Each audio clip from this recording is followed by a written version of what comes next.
Hi, and welcome back. And apologies if I sound a little croaky, I caught another cold. I'm going to look at Pulsar Massive today, an emulation of the famous Manley Massive Passive EQ, which you'll typically find in high-end mastering studios. Full disclosure, I got a free license for the plugin, but the video isn't otherwise sponsored at all, and the developers didn't get to see it in advance, or vet the script in any way. As always, the first bite is with the eye. Pulsar have once again designed a very tasty-looking interface with a combination of hardware-style knobs, plus a more modern graph display up top. You can hide the graph if you're more old-school like me, or you can embrace the feature and go graph only, and you can drag the nodes around and work that way instead.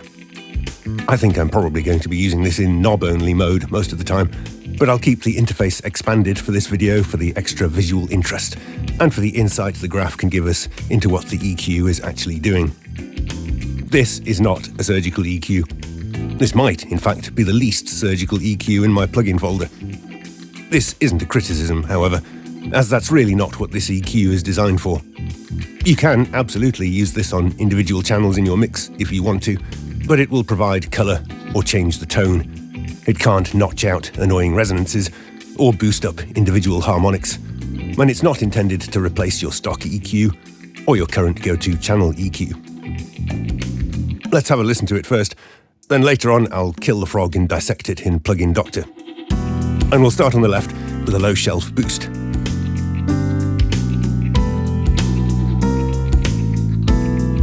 That sounds deep and warm. And okay, that's too much now, but I almost don't mind. But holy smokes, that's a 15 dB boost, apparently. How can that sound so natural? A quick word of warning here. When the curves are as gentle and smooth as this, it's easy to get carried away and pile on too much. And your ears will quickly get accustomed to that imbalance and tune it out. I'm not saying you shouldn't use lots of boost or cut if it sounds good. Clearly, 12 dB of boost from this EQ is not equivalent to 12 dB of boost from most other EQs. But you should take care to keep your ears fresh, take regular breaks, or use references to reset your perspective, or both. Otherwise, you could get yourself into a pickle. Anyway, let's talk about the curve we're seeing on the analyzer, which is obviously not a conventional shelf. It starts much as you would expect, but then there's this secondary bump much higher up, which creates, relatively speaking, a dip in between. When I adjust the frequency for the band, sure enough, the whole shape moves up and down. So adjusting this has much more subtle and complex effects than adjusting the frequency of a conventional shelf.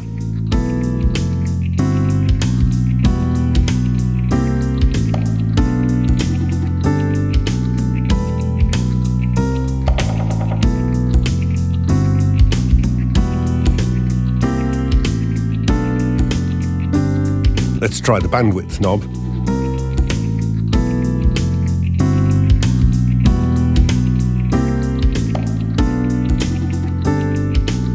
And again, it's not what you'd expect from a conventional EQ. It's like it's controlling the dip between those boosts more than anything else. If you watched my recent video on parallel low and high pass filters, you might recognize some of this behavior. That dip with the higher bandwidth settings reminds me of a parallel low-pass filter response. That's no coincidence. This is indeed a parallel EQ under the hood, so the boost is achieved by blending in a low-pass filtered signal. But that lower mid-range boost that comes with it is still rather unusual. Pultecs are also parallel EQs. They don't do this. Nova is a parallel EQ, and that doesn't behave like this. Manually adding a low-pass filtered signal doesn't either. Interesting. Okay, let's go to the other extreme and boost the high shelf.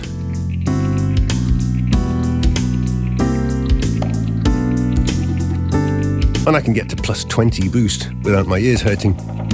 Remarkable. Perhaps I just have old ears and all my younger viewers are screaming at me right now. Jokes aside, obviously it's too much. But it doesn't sound like plus 20 dB too much, does it? Of course, if I lower the frequency, I can't bear that anymore. Let's back it off to a more conservative plus 10 dB. Lol. It's a much more conventional shelf this time, however, with no unexpected mid-range boosts coming with it. If I adjust the bandwidth, that looks very much like the response you get when adding a parallel high-pass filter. Let's pause for a moment to appreciate what we can achieve with just a low shelf and a high shelf. We get control over the muddy lower mid-range or upper bass region via the low bandwidth knob.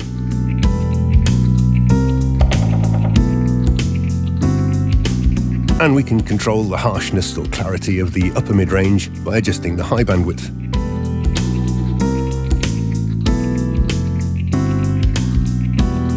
Alright, let's say we don't want that bump at around 400 Hz. Can we flatten it out with the so-called warmth band set to its default bell shape? Well, sort of. But this band interacts with the low shelf, and we also start to affect higher mid-range frequencies. Let's try the presence band. Notice how wide and gentle this is with just a touch of boost. Then as I boost harder, eventually we see a recognisable peak appear. But look what the bandwidth control does to this peak. This is nothing at all like the Q control of a conventional parametric EQ, but very much like the high boost of a Pultec. It's more like a secondary, narrower gain parameter. Let's try a cut instead. And surely 20 dBs of upper mid-range cut should be killing the mix worse than this, right? Actually, this is partly because it's interacting with the high shelf boost. If I turn that off, the presence band seems to be doing a lot more now. But it still doesn't sound like a 20 dB cut, right? However, the bandwidth control has just as profound an effect on the depth of the cut as it did for the boost. There's a huge and obvious difference between the two extremes. Perhaps that 20 dB refers to the maximum amount of cut available when combined with the sharpest possible bandwidth setting. Anyway, let's put the air band back in and back off this presence band to something more appropriate. If I toggle bypass, obviously the EQ'd signal sounds better because it's louder. No problem, let's turn on auto gain.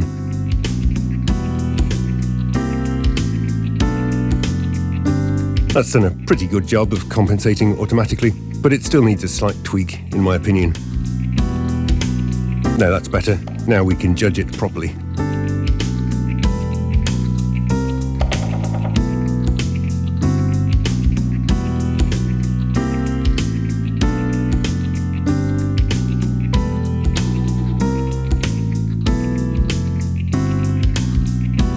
It sounds good, certainly. But why is my next question. Two possibilities. The complex interaction between bands, combined with the resolutely gentle and musical curves, lead you to find EQ shapes you may not have thought to try otherwise. This is, in my honest opinion, the main benefit of a Pultec-style EQ. And the effect will likely be enhanced by turning off the graph and just using your ears to find good settings.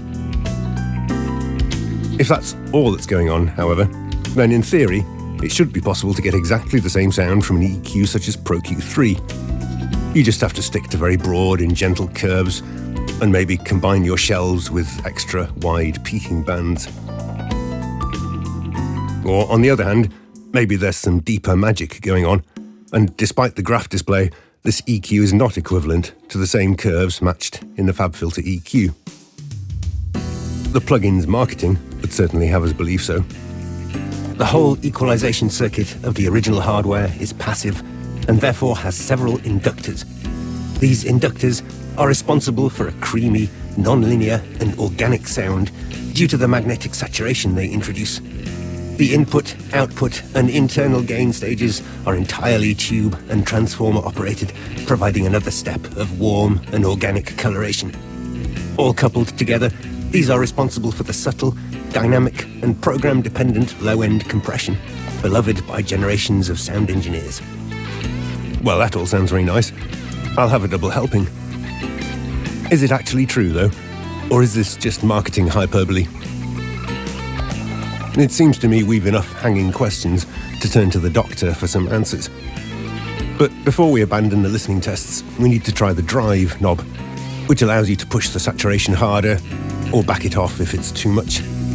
There's a very generous gain range available here, plus or minus 40 dB. Fortunately, it's compensated gain, so the actual loudness doesn't change, and we can properly hear how it changes the sound.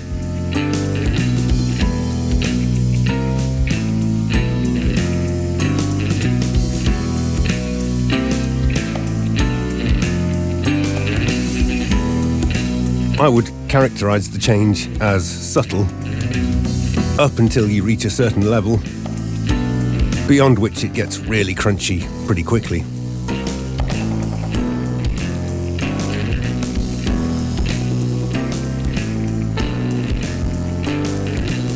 You won't want to go there with most mixes, I think, but actually a little hint of it might fit nicely in some cases. Be aware though that the crunch comes in pretty hard when it does come in, and you'll need to fine-tune that drive knob carefully to find the sweet spot. Try holding the control key for fine-tune, or the Mac equivalent. Okay then, it's plug-in doctor time. As always, this opens on the Linear Analysis tab, but arguably the harmonic analysis would be a better starting point, as anything that adds significant harmonics can't be reliably measured with a linear analysis. Actually, this looks totally clean. The test signal is set to minus 20 dBFS. Let's try it higher. We see a third harmonic pop up when we get up to full scale, but it's still very low in level. I'm tempted to pronounce this totally clean, at least with the drive knob at unity and the EQs set flat. But let's see if that's true with the EQs actually doing something. I'll set the test frequency to 2 kHz. Then boost the presence band all the way at that frequency. We do see some third harmonic and a bit of the fifth, but they're actually quite subtle. I think we're safe to switch back to the Linear Analysis tab and see what's going on with the EQ curves. Let's start with the presence band, with the narrowest possible bandwidth, and see how much boost we actually get.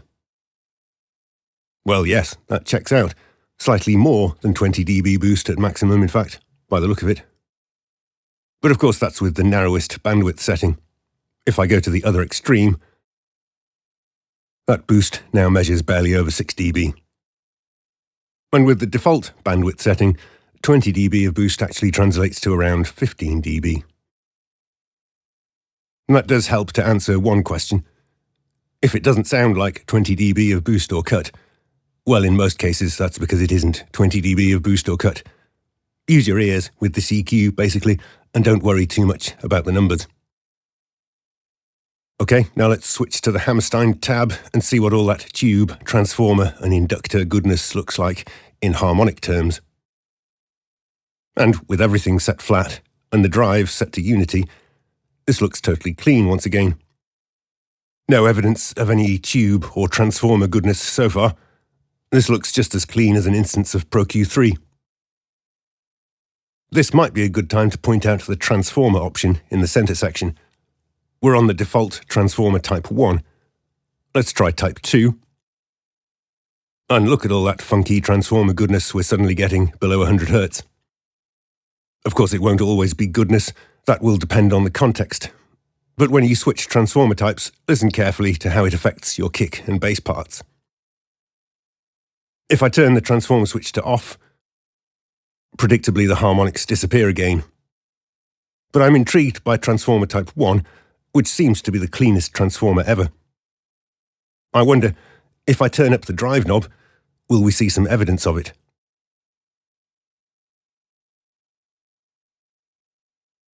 And yes, we do. Again, predominantly in the low frequencies, but I need about 20 dB of drive to get there. If I push it further, we reach crunch level, when, sure enough, the whole spectrum starts to distort, and we get harmonics across the board.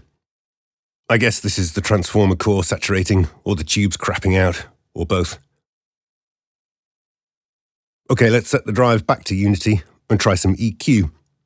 Let's start with the same presence band boost I checked with the harmonic analysis. And Hammerstein doesn't disagree. We see a bit of third harmonic appearing above the boost, a tiny bit of fifth, but they're still low enough in level for me to wonder if they'll be audible in any way. If I boost up the drive a bit, being careful to stay below crunch level, yes, the harmonics increase in level, as you'd expect. But they still look quite subtle and gentle to me. Let's try the air band in shelf mode. Similar results. Subtle added harmonics. Nothing drastic. Nothing visible at all if I cut instead of boost. Okay, warmth band.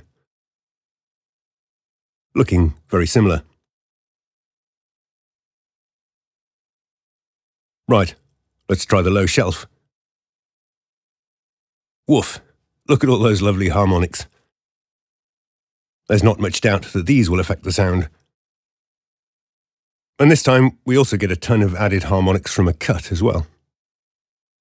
It would seem that a lot of the special magic sauce in this box is in the way it affects the low frequencies. And I'm especially intrigued by the claim that there's a subtle compression effect. Can I find any evidence of that, I wonder? Let's turn to the Dynamics tab. This test ramps up the input signal level gradually while measuring the output level, so we get a graph of the transfer curve. I'll set the test frequency down low. Let's try 50 Hz. Can we see any evidence of dynamic compression? Well, yes, I can, up there at the top, although I had to push the drive knob to see it. So the claim checks out, I guess. Clearly, this isn't going to significantly affect the dynamics of a mix in the same way that a multi-band compressor or dynamic EQ might. It's a subtle effect. But of course, we need to hear the difference to really understand its significance. Here's a setting I like in Massive, with the drive carefully tuned to get maximum colour, but no obvious crunch.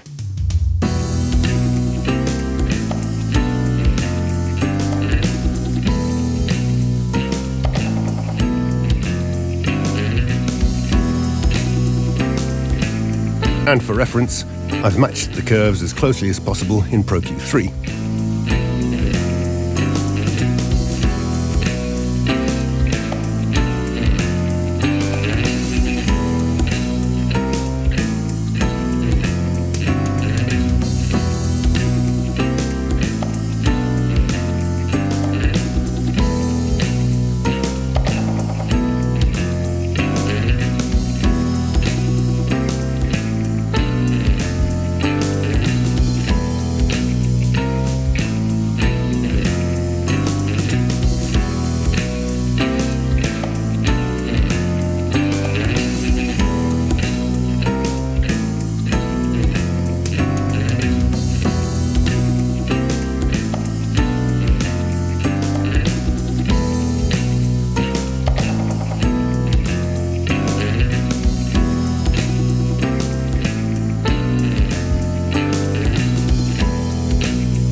I guess most normal people would call that a subtle difference. But we audio engineers can sometimes get disproportionately excited about subtle differences. And it does make sense that we do, because there's never one magic fix for a mix. That includes this EQ plugin, by the way. It probably won't turn a bad mix into a good mix, because the difference between those is usually the cumulative effect of 1,000 subtle nips and tucks. All those little differences add up to a big and obvious difference, and so we care about them. If, furthermore, It's a subtle difference that we've been struggling to achieve by other means, and especially if that's the final subtle difference that gets us to a finished mix. No wonder we get excited about it. Even if everyone else in the room is going, huh? I can't hear any difference. So this plugin might make the difference between a good mix and a great mix, and I'm going to broadly endorse the marketing claims. Apart from one, which I confess irritated me somewhat. Mixing electric guitar, Pulsar Massive with its smooth parallel EQ curves and naturally gentler phase alteration is the perfect tool for shaping tone without messing with the phase. Naturally gentler phase alteration? Let's see, shall we? Here's a mid-range boost from Massive. And here I've matched the curve with Q3. Let's check the phase. And they're basically the same. Of course they are. EQ is phase shift. That's how it works. Real life is minimum phase, and the phase shift is the natural consequence of the change in frequency response, or vice versa. Massive only has naturally gentler phase alteration in the sense that the bands are broad and gentle with no steep gradients. It's not special or unique at all in this regard. My issue with this marketing blurb is not that they're mis-selling the plugin. The claim that this will sound good on guitars is likely well justified, especially when you push the drive into the crunch zone. My issue is that this perpetuates the myth that phase shift is evil and will ruin your mix. It isn't, and it won't, and this is perhaps the most damaging myth in audio engineering. Also, have you ever seen the phase response of a guitar amp running into a guitar speaker cab? It rotates like a drunken ballerina. The idea that there's a correct phase response for your electric guitar part that you mustn't deviate from is totally laughable. If your EQ moves make the part sound bad, that's because you're cutting or boosting the wrong frequencies. It's not because you messed up the phase. Anyway, in short, good plugin. I like it. My compliments to the chef. I won't bore you with an oversampling test. It works just as you'd expect. And you can choose to have it only when rendering if you're short on CPU. Okay, can't think of anything else. Thanks for watching. And remember, don't fear the phase shift.